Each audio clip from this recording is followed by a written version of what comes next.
Ben's assistant replaced our photo with one of their own. I became the laughingstock of the entire wedding. Ben defended her, saying it was just a joke. I had given him 3 chances before. This was the last one. I chuckled and said, "All right, then no wedding." Ben and I met back in middle school. It's been 13 years now, and after 7 years of dating, he finally proposed. It was a romantic night with fireworks lighting up the sky, beautiful enough to leave anyone in awe. Ben knelt down beside a creek, the fireworks casting a soft glow on his handsome face. "Spring, can I be your family?" he asked. I was overwhelmed with tears. I had waited 7 long years to hear this, so I put great effort into our wedding, taking 2 weeks off to plan everything meticulously, designing my dream wedding. But on the wedding day, the big screen didn't play the video I spent 3 nights editing. Instead, it showed photo after photo of him with his assistant, Grace, skiing in snowy mountains, surfing ocean waves, bungee jumping off cliffs. They had conquered one extreme sport after another together. Anyone who saw it would say they made a perfect couple. I had no family and few friends. Most of the guests were Ben's relatives and friends. Someone in the crowd was the first to break the silence, asking, "Isn't that woman not the bride?" That one question was like a stone thrown into a pond, causing a stir of whispers and gossip. Curious, gossipy, and mocking gazes were all directed at me. In my wedding dress, I stood bewildered in front of the big screen, searching for Ben in the crowd. He was standing with Grace, looking surprised. When our eyes met, he instinctively shielded her. I froze. That moment, something inside me quietly withered away. I met Ben in the 7th grade. With his family background, he shouldn't have transferred to an ordinary school in a small town. Later, he told me it was because he got into a fight, and his grandmother, who refused to move to the city, was asked to keep an eye on him since he always listened to her. Before Ben transferred, I had no friends. My name was Spring, and my role was to babysit my little brother. In 7th grade, I made plans to hang out with new classmates one Saturday. My mom ran into us on the street and got furious, hitting me on the spot. She yelled at my friend, accusing her of leading me astray and not letting me stay home to look after my brother. My classmate was reduced to tears, and the next day, the story spread around school. After that, no one wanted to be friends with me. I sat alone in the corner of the classroom, like a moldy spot on the wall, avoided by everyone for fear of bad luck. But Ben swaggered over, tossed his backpack on my desk, and said, "I'm sitting here from now on. Nice to meet you, desk mate." He was fearless, acting like he could handle anything, no matter how big the sky fell. Before the high school entrance exams, I was miserable, knowing these were my final days at school. My parents had already planned to send me to work at a friend's shop to save money for my brother's house and wedding. Ben thought I was just stressed about the exams and tried every way to cheer me up. "Hey, you're the top student in the class. What's there to be anxious about?" he said. One day, I couldn't hold back and told him I wouldn't be able to continue studying. Ben was silent for a long time, then patted my head and grinned. "With me here, I'll make sure you keep studying." He begged his dad, promising to focus on his studies in exchange for my education freedom. The price? $70,000 paid to my parents. When I got my acceptance letter, I sincerely told him, "No matter what wrong you do in the future, I will forgive you." Ben brushed it off. "What nonsense are you talking about? I treat you so well." He went back to the city for high school, but it was right next to mine. He visited me constantly. His friends often teased us, making me blush and stammer, unsure of what to say. One time, as he was walking me back to the dorm, he suddenly asked, "What do you think about what they said?" I didn't understand at first. "What do you mean?" He got flustered, scratching his head like a nervous kid. "I'm so good to you. What do you think it means?" I shyly mumbled, "I'm only good to you, too." "What?" I felt embarrassed and quickened my pace. "Let's talk about it after graduation." Ben caught up, laughing joyfully. "You said it. You can't be good to anyone else." After the college entrance exams, we naturally started dating. Even though he went abroad for his studies, he flew back to see me whenever he could. In 4 years, he saved up a thick stack of plane tickets. My college roommates used to say that we made them believe in love. After graduation, Ben returned to the US, and we dated like any normal couple. For 3 years, I basked in happiness. Until Grace appeared. Grace was Ben's newly hired assistant. The first time I saw her was one night when Ben came back from a business event. A bit tipsy, leaning on her for support. Grace was beautiful, with a doll-like face and big eyes. Friendly and charming. She smiled at me and said, "Hello, Miss Spring." Mr. Ben had a bit too much to drink, so I brought him home. Ben hadn't drunk this much in a long time. I was filled with worry and quickly reached out to support him, but with his eyes closed. He brushed my hand away, staring at my empty hand. I froze. Grace, his assistant, leaned in and whispered softly, "Mr. Ben, you're home now." Only then did he lazily open his eyes, collapsing into my arms, burying his head into my neck and shoulder. He mumbled affectionately, "Honey." The strange feeling that had suddenly risen within me was instantly dispelled. I turned to Grace and thanked her. "Thanks for bringing him back." "I'm Mr. Ben's assistant, it's my job," she replied with an embarrassed smile. "By the way, Spring, I just started working here. The previous assistant left in quite a rush, so I didn't get a chance to learn all of Mr. Ben's habits. Could I add you on WhatsApp? I might need to ask you some questions from time to time." With her hands pressed together in a pleading gesture. Her sincerity was hard to refuse. I nodded and exchanged contact information with her. I helped Ben clean up a bit and changed him into his pajamas. The next morning, just as I finished making breakfast, he woke up and hugged me from behind. "Honey, you're the best," he whispered. Feeling shy, I gently pushed him away. "Why did you drink so much last night?" Ben sat down calmly and said, "Grace can't handle alcohol, so she had to cover for me." For a moment, my stirring hand paused, and a thought crossed my mind: if she can't drink, why take her to a business dinner? But in the end, I didn't ask. I never interfered with his work, and I trusted him. I didn't want my small bout of jealousy to lead to questioning him. Grace added me on WhatsApp and occasionally contacted me with questions like how many sugar cubes Ben puts in his coffee, or if there were any foods he avoids. They were very normal queries, making me feel that my suspicions that day were unfounded. This led me to feel a bit guilty, so I answered her questions sincerely. Until something happened on my birthday that made me sense that Ben's feelings toward Grace might not be so ordinary. That night, he came home early. As I blew out the candles, he sat across from me, looking a bit absent-minded. He kept glancing down at his phone from time to time. After I finished making my wish, he was staring intently at his phone as if faced with a huge problem. I couldn't help but ask, "Ben, what's wrong?" Ben abruptly stood up, the chair scraping loudly against the floor. He seemed oblivious to the noise, grabbed his jacket, and rushed out. "Spring, something came up at the office. I need to go check." "You're in such a hurry, it must be serious." "Right." I felt a wave of anxiety and tugged at his coat. "What happened? Should I come with you?" "No need."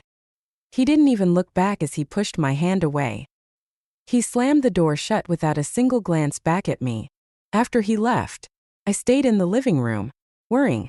I didn't want to disturb him, so I only sent a few messages asking if the issue had been resolved. The beautiful cake slowly melted as the clock ticked past 11, but he still hadn't replied. Was he really that busy?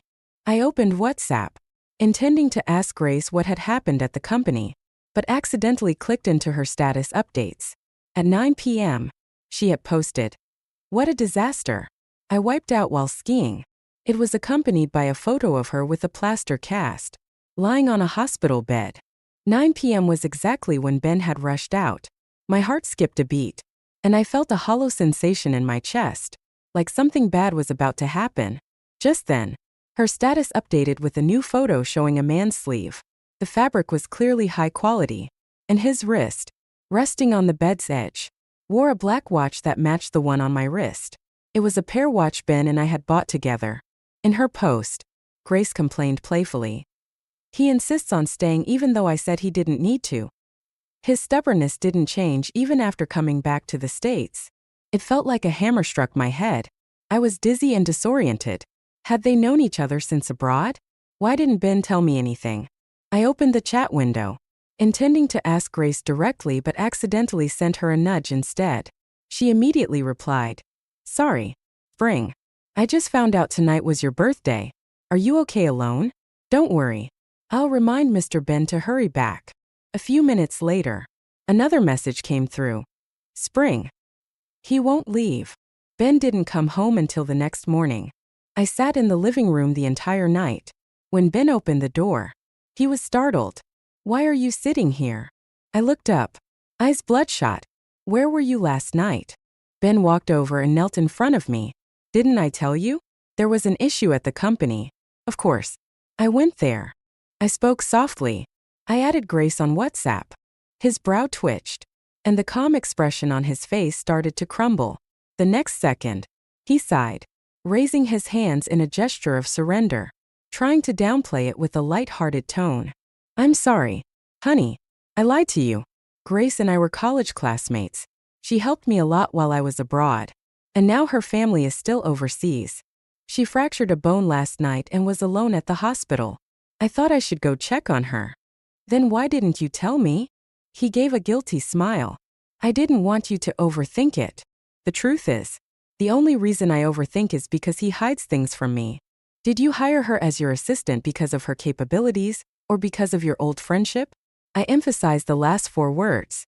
"Of course, because of her capabilities. I have no ulterior motives. Please trust me." He didn't realize it, but when he said this, the corner of his mouth twitched slightly. I knew him too well. I could spot even his smallest guilty gestures. Ben had promised me 3 times no matter what he did. As long as I was still here, I would give him 3 chances and forgive him every time. So, I chose to ignore his guilty expression, pretending to be blind. I hugged him, feeling wronged. "Last night was my birthday. You promised to celebrate it with me every year. Don't leave me like that again." Ben's face relaxed into a smile. "Understood." But he didn't keep that promise. Half a month later, he left me again. We currently live in a large apartment he bought in the city center, not far from our company. When he first returned to the States, he insisted on driving me to and from work a few times, but the traffic was unbearable. I preferred my electric scooter. 15 minutes direct. After what happened on my birthday, he seemed to want to make it up to me and volunteered to pick me up after work. I didn't refuse. We both tried carefully to mend the invisible rift between us. He kept this up for half a month. That afternoon, he told me he had a business dinner and couldn't pick me up. When I received this message, I actually felt relieved, even though it was raining and I had to wear a raincoat to ride my scooter. It was better than the awkward silence we shared in the car. His attempts to make up for things only made me uncomfortable, as if he was constantly reminding me of his betrayal. I didn't want to be reminded that he once chose someone else over me. After work, my boss suddenly called me over. He had transferred here a month ago, quite different from the previous manager's humorous and lively style. He was more reserved and calm. We had jokingly counted before. He smiled fewer than 10 times a month, with the happiest being the day the office switched the afternoon tea from coffee to milk tea. Our company didn't have a habit of overtime, so I worried he might bring bad habits from his previous job. Instead, he asked, "Has your boyfriend been picking you up after work recently?" I didn't like discussing personal matters with colleagues, let alone with my direct superior. I replied tactfully, "This doesn't affect my work performance."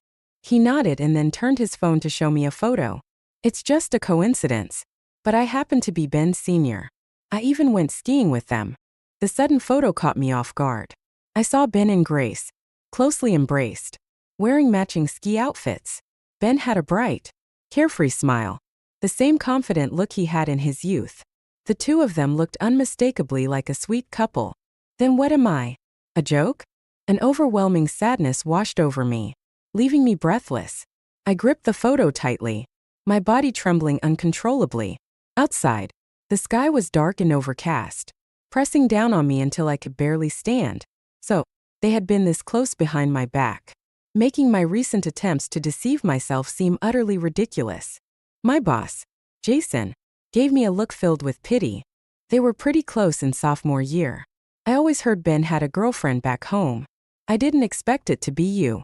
My voice was hoarse. Why tell me this? You could have pretended not to know anything.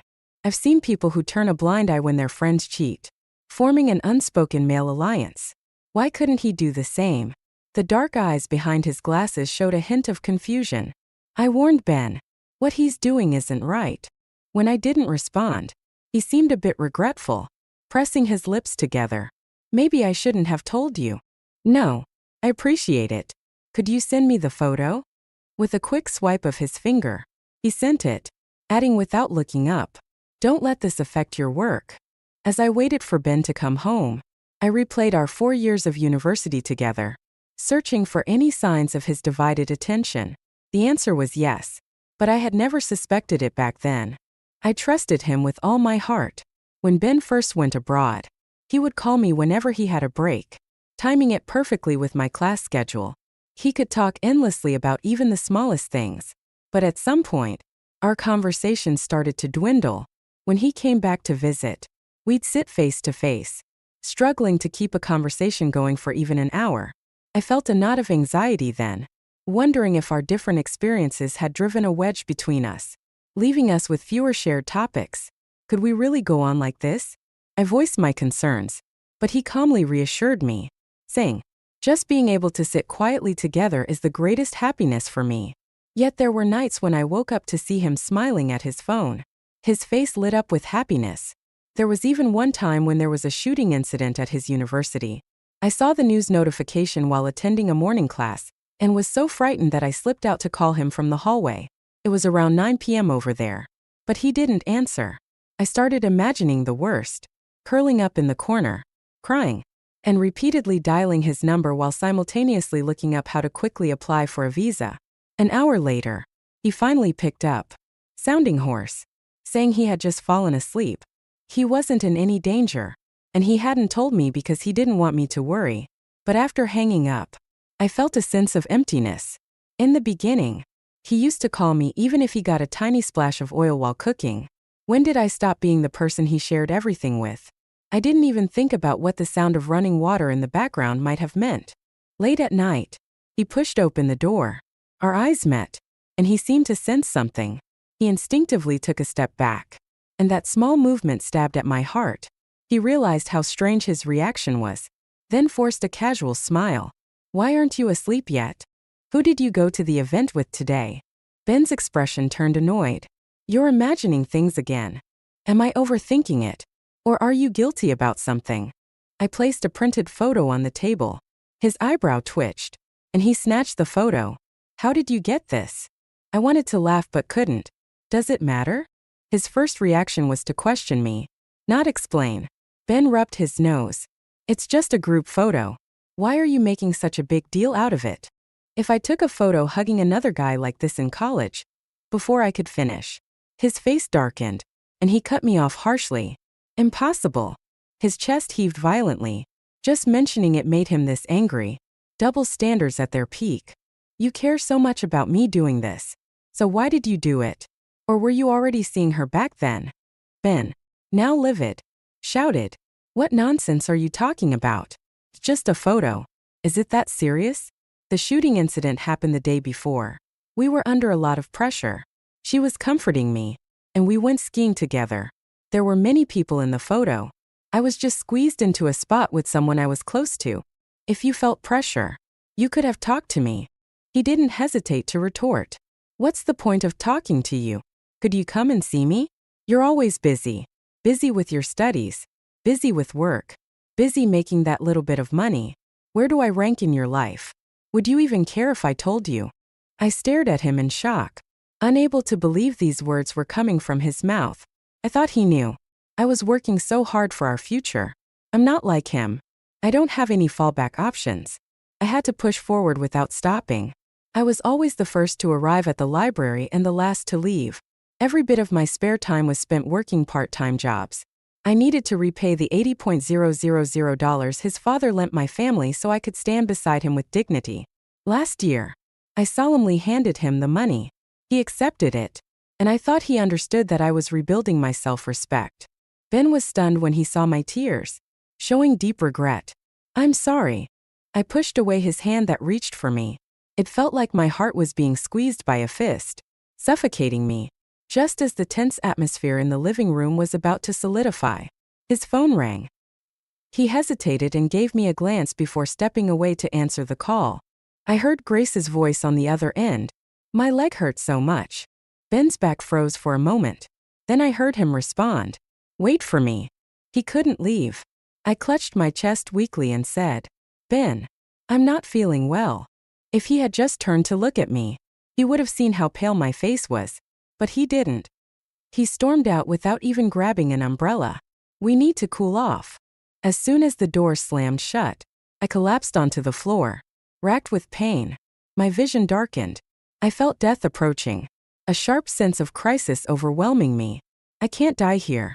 I had clawed my way out of the quagmire of my family's problems. I had a good degree, a job I loved. I couldn't die here. Crawled over, grabbed my phone, and dialed emergency services. After stumbling through giving my address, I finally got confirmation. Tears streamed down my face as I lay on the ground. Dialing Ben's number. Please pick up. You said you would never leave me. I'm scared of being alone in the hospital. Each ring of pain echoed in my chest. But he never answered. Eventually, I gave up. Years of poor nutrition in high school, combined with the immense pressure of my studies. I fainted during an important exam. When I woke up in the hospital, my mom was there. But instead of showing concern, she scolded me for not having done the laundry for days. Stop pretending to be dead just to slack off. And when she heard about the medical bills, she sneaked out when the doctor wasn't looking. It was Ben who ended up covering all my medical expenses. He grumbled while placing that day's exam papers on my hospital bed. With me around, you don't need to worry about anything. Honestly, your parents are the worst. Even when you're sick, they made me bring you test papers. Are you made of adrenaline or something? Pushing yourself this hard? Here, drink this chicken soup the housekeeper made. It's packed with nutrients. And if you don't finish it, I'll be mad at you. He brought me 3 meals a day, practically turning the hospital into his second home. By the time I was discharged, I'd gained 5 pounds. Ben was very pleased, pinching my cheek and saying, my late-night study on the pig rearing guide didn't go to waste. Moved. Promised him, Ben, if you ever get hospitalized, I'll bring you food every day too. He teased me. Don't jinx me. I was so grateful for Ben's care, knowing his dad wanted him to take the IELTS. He kept procrastinating and refused to study, so I made time to help him prepare. In March, we took the test together.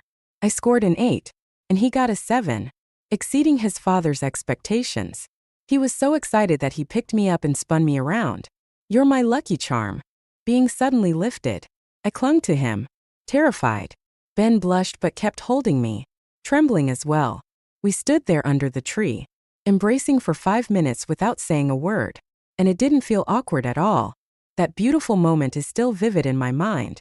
Tears streamed down my face, and I felt a cool touch wiping them away.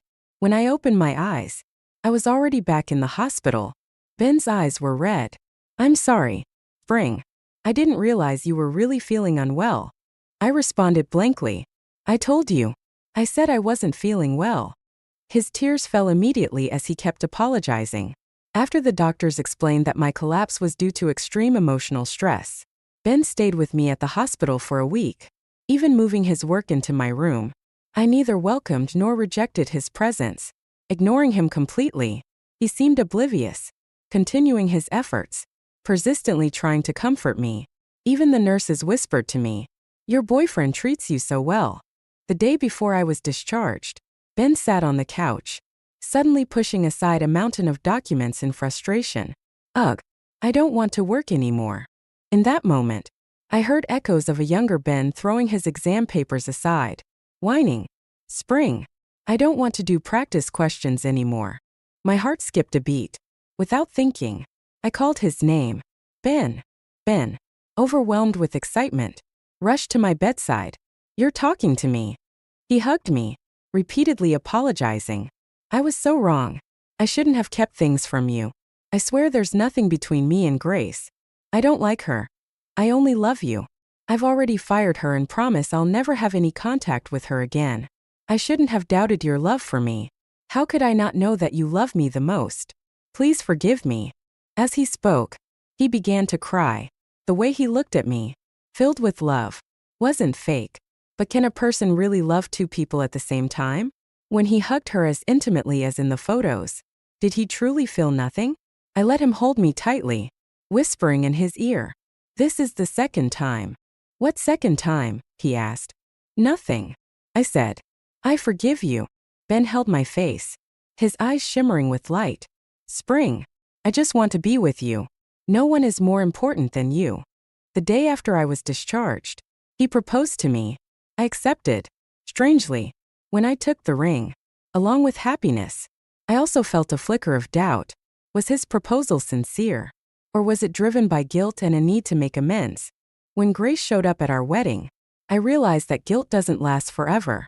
I tore off my veil and walked towards Ben, step by step.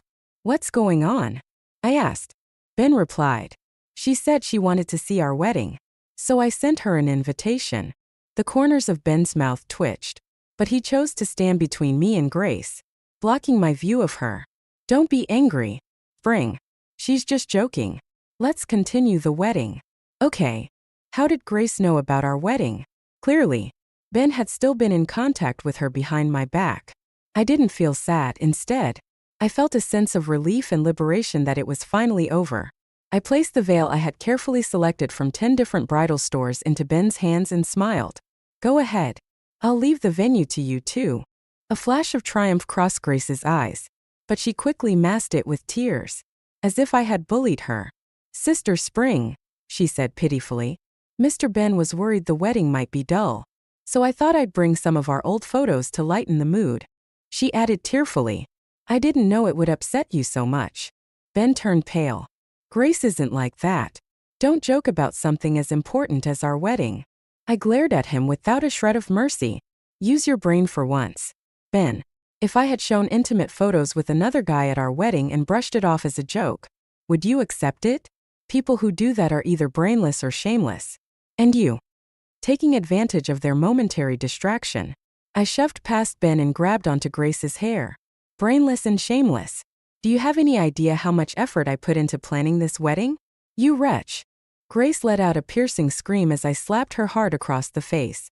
Ben immediately pulled us apart, looking shocked. Spring, what are you doing? To everyone who knows me, I'm usually mild-tempered, almost to the point of being a pushover. I've never hit anyone, never even raised my voice. But that's only because no one had ever crossed my bottom line. I'm patient. I can tolerate a lot.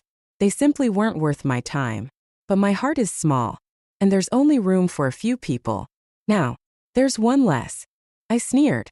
You're a disgrace too. With everyone staring at me in disbelief, I walked up to the big screen, took off the engagement ring, and spoke with a smile. Wish me luck. As of today, I'm single again because my ex-fiancé hooked up with his secretary and ruined my wedding. These two are a perfect match. Let's all wish them the best. I began clapping, and only a few scattered applause followed. From my tearful friends, I smiled at them, then casually tossed the ring aside and lifted my gown to walk toward the exit. Spring. Ben frantically bent down to pick up the ring, but I didn't look back. Each step I took was firm and resolute. When I got into the taxi, the driver glanced at me through the rearview mirror and handed me a pack of tissues. Here, sweetheart, wipe your tears. He wasn't worth it. It was only then that I realized I was crying. I wiped my tears and said, these are tears of joy. 4 years ago, I broke free bit by bit from the toxic grip of my past. Since then, the old me no longer existed, only Spring. And today, I've walked away from yet another toxic relationship. The process wasn't perfect, but the outcome was worth it. When Ben came home, I was packing the last of my belongings. Nearly everything in the apartment was bought by him, so I only took my clothes. He grabbed my suitcase, looking both confused and angry. Where are you going? You've already made a scene at the wedding, and now you're just going to run away. I looked at him calmly. Let go. Where can you go? This is your home. Don't worry about it. I've already rented a place. He widened his eyes. When did you do that? The day after my birthday. Without hesitation. After you left me that night to be with Grace at the hospital. I took the morning off. Found a place. Signed the lease by noon. And was back at work in the afternoon. I hadn't planned on telling him. Perhaps deep down, I knew this day would come. Ben was stunned, looking hurt and confused. Why? I glanced around the apartment where we had lived together for 3 years. I knew every corner intimately. The cozy living room, the spotless kitchen, the soft carpet. They were filled with my love and our memories. But this place no longer belonged to me. Ben's face turned pale, and he punched the wall in helpless anger. Just because of a joke. You're leaving me. The moment you instinctively protected her. That was your last chance. He didn't understand what I meant. He'd always loved making jokes, especially to lighten the mood. This time, he'd gone too far. Fine. If you don't want to see her again, I'll block her. Okay. Desperately, he pulled out his phone and showed me his chat with Grace, deleting everything while I watched. Just before he entered the apartment, they were still texting. Realizing the mess he was in, he gritted his teeth and blocked her in front of me, handing me his phone as if it were proof of his sincerity. Look, I deleted it all. I didn't take the phone, just shook my head. It's none of my business anymore. Ben, maybe you didn't understand what I said at that ridiculous wedding. Let me make it clear. We're done. Thankfully, we never made it official. The last sentence hit him like a punch. His eyes reddened, and he clung to my suitcase, refusing to let go. Spring, isn't this our home? Are you really going to leave me here alone? We survived 4 years of long distance during college. We promised we'd always be together. I didn't want to argue any longer. I pried his hands off my suitcase, accidentally pulling off his wristwatch. It fell to the ground, shattering into pieces. Be a decent person. Ben, stop making me remind you. You and Grace have been involved for a long time. I've already been made a fool once. I don't hate you, but I have no expectations left for you. I don't know when you'll leave me behind again or side with her like I'm the common enemy. But the worst part? Even imagining you doing this in the future doesn't make me feel the slightest bit sad. I curled my lips into a sarcastic smile. What do you think that means? He understood instantly. It meant I no longer loved him. We were truly over. He released my hand. His eyes filled with desperation. I spent half a day cleaning up my new apartment. The next morning, I returned to work, looking refreshed. When I handed a report to Jason, his eyes flicked to my bare ring finger before quickly looking away. He spoke slowly. There's an opportunity for an overseas assignment next month. Our department has 2 slots, and I've recommended you. Take some time to think it over. An overseas assignment? I was taken aback by the sudden news. When did you decide to recommend me? Just last week, he said with a rare, almost fatherly smile. Close the door on your way out. And thanks for all your hard work. As I shut the door behind me, it felt surreal. Jason had never smiled at me before. When he noticed my missing ring, he hadn't said a word, just frowned slightly, as if thinking, what a waste of a good person. From that day on, he never smiled again. We jokingly called him the stone face behind his back. In my now stable life, Ben was the only lingering nuisance. He called me every day. I blocked number after number, but he wouldn't give up. When he couldn't reach me, he resorted to sending long, sentimental messages. I ignored them until, unable to restrain himself, he showed up outside my office with a massive bouquet, blocking my path. With a forced smile, he extended his hand. Spring, the watch has been repaired. This watch was the cheapest thing Ben owned, but it was the most expensive birthday gift I could afford during my college years. He wore it for 7 years. Once, a friend teased him about wearing such a cheap watch, and he had turned serious, saying, "This is the most precious thing I have." That friend never dared joke about it again. But he had worn that same watch while spending an entire night comforting Grace. I wondered if he had checked the time that night, thinking of me waiting alone. I scoffed. He means nothing to me anymore. And neither do you. I hopped on my electric scooter, leaving him standing there. Ben had always lived a charmed life, born with a silver spoon in his mouth. His first real setbacks were all because of me. I didn't expect him to be so persistent.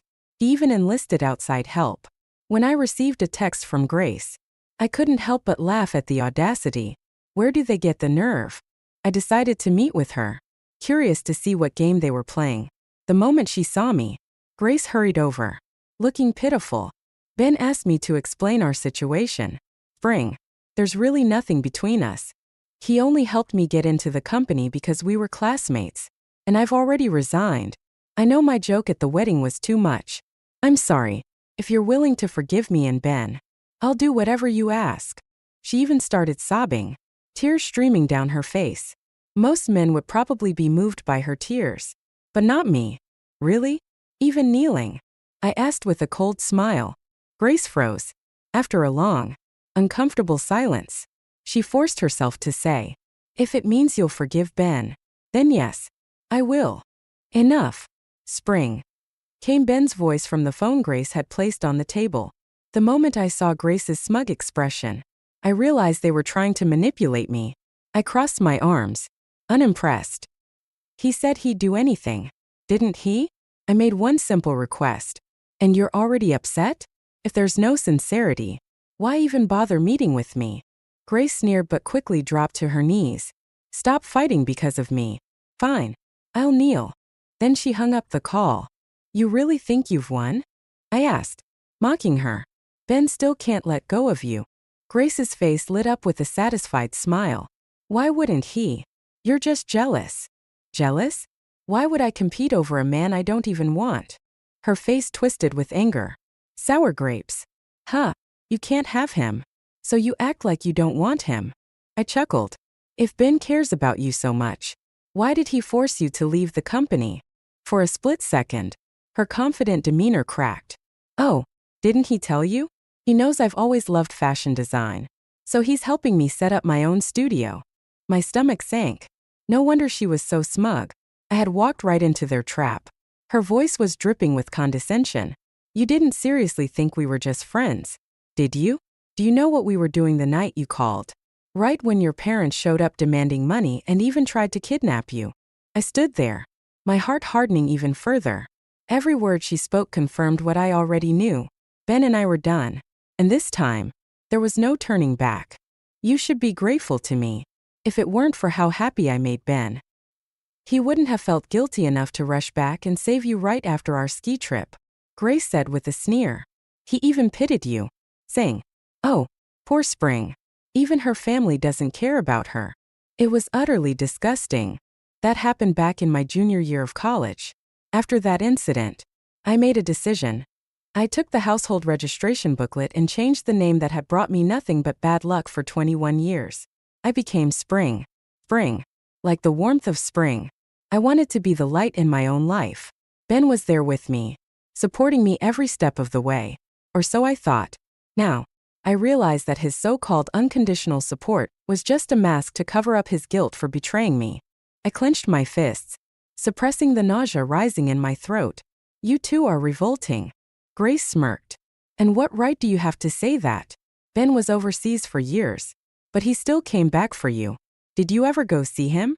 Did you even know he failed his exams? Faced racial discrimination? Got robbed? Every single time. I was the one by his side. What did you do? You wouldn't even buy a plane ticket. You just enjoyed the love he gave you." I looked over to where Ben was sitting, slumped in a corner, unsure how much he had overheard. "Is that how you see it too?" I asked, my voice cold. Grace followed my gaze, her face turning pale. Ben staggered over, trembling, as if he wanted to explain but couldn't find the words. I was genuinely baffled. "I just enjoyed your love? Is that all I ever did for you? Ben, did I really never do anything for you?" When he struggled with his studies, I stayed up all night watching online courses, organizing notes, and breaking everything down step by step for him. When he faced racism and I couldn't be there, I spent a week's worth of free time researching and writing a detailed guide on how to handle those situations. He was stuck on his thesis, and I revised every bit of it. Framework, terminology, the works. And yet, in his eyes, all I did was enjoy his love. I stared at him as if he were a stranger. "Ben, you're disgusting. How do you even deserve anything?" I didn't have a visa, had never been on a plane. The places he went were just pictures in books to me. When we started our long-distance relationship, I was full of anxiety. He told me, "No distance can lessen my love for you." Ben will always love spring. By his third year abroad, those promises were worthless. I guess promises only mean something when there's still love behind them. Once the love is gone, the promises are empty words. I let out a bitter laugh. You and Grace are perfect for each other. Be together. Why drag me into this mess? If you just told me you couldn't handle long distance anymore, that you didn't love me, that you wanted to break up, do you think I'd have clung to you? You really overestimate your importance and underestimate me. If you just said you couldn't resist sleeping with that trash, I would have left without a word. I turned on my heel and walked away. Staying any longer would have driven me to the brink. That same night, I told Jason I'd take the overseas assignment. It was a chance for growth, and I desperately needed to get away from the polluted air Ben and Grace had tainted. As I was busy with my visa application, a friend who had attended the wedding called to tell me Ben and Grace were having a major fallout. Ben was demanding she pay back the $1 million he invested in her studio, even threatening to sue her. But where was Grace going to find that kind of money? She cried, threw a fit, and even threatened to hurt herself. It didn't make sense. Her family was wealthy enough to send her abroad. My friend then explained that her ex-boyfriend had funded her studies. He was loaded and didn't care about the money. But just before their wedding, he found out Grace had been secretly dating Ben during college and cut off all financial support, leaving her stranded. That's when she came crawling back to Ben. My friend pitted Ben, saying he'd been fooled. I scoffed. What is he? A clueless toddler? If anyone's to blame, Grace deserves 30 lashes. But Ben needs 70. Stop acting like he's some innocent, pure-hearted soul. I told my friend, thanks for the update, but I don't care anymore. Spare me the details. Few days later, I heard that Ben actually did sue Grace. She couldn't pay him back and got blacklisted for defaulting on her debts. Meanwhile, my visa finally came through. Just before I left the country, one of Ben's friends called me in a panic. Spring, please come to the hospital. Ben was admitted for alcohol poisoning. Apparently, he had been drinking himself to oblivion ever since our breakup. I hung up, muttering to myself, don't believe everything you hear. The very next day, Ben called me from his friend's phone, sounding completely sober. Spring, I'm in the hospital. Didn't you promise you'd bring me homemade meals every day? I want to eat the porridge you used to make. Any kind. Whatever you cook. I love it. When will you come see me? I miss you so much. I thought I'd open my eyes and see you right here. Ben's voice came through soft and pleading, filled with a familiar affection that used to tug at my heart. But I wasn't the same person anymore. I cut him off. Stop with the act, Ben. Old promises don't hold up anymore. There was a heavy pause before he spoke again, his voice breaking. So you're really never going to forgive me, are you? You shattered my idea of love. I sighed. And besides, I'm leaving. The boarding announcement echoed in the background. I could hear a commotion on Ben's end, his breaths coming in quick. Panic bursts.